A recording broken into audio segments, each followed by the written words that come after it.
Hi Mark, this is Fancy again, and thank you for turning this around so quickly.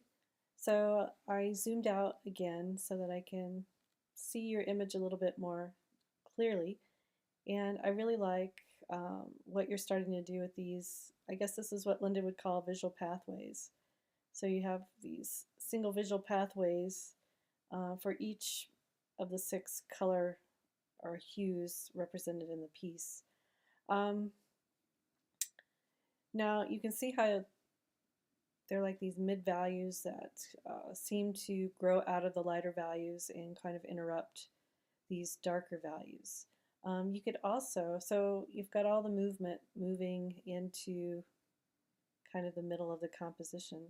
You could also help bring the eye back out to um, the perimeter, just a few places, by having these visual pathways that might be growing from kind of these dark areas and then kind of the dark values interrupting these lighter values out here, and then I think you've got it.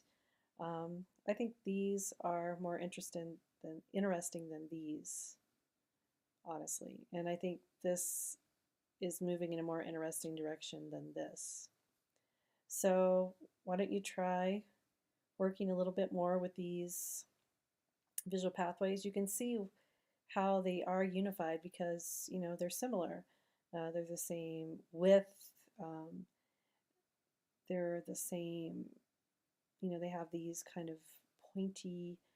I'm going to call them roots, just like you did, kind of extending from them. So they have a very, a nice continuity. I think similarity, continuity, harmony. So I would simply try to add some, maybe like going from this maroon color through the middle values up into here. So middle values are interrupting the dark, and these middle values could also be interrupting the light.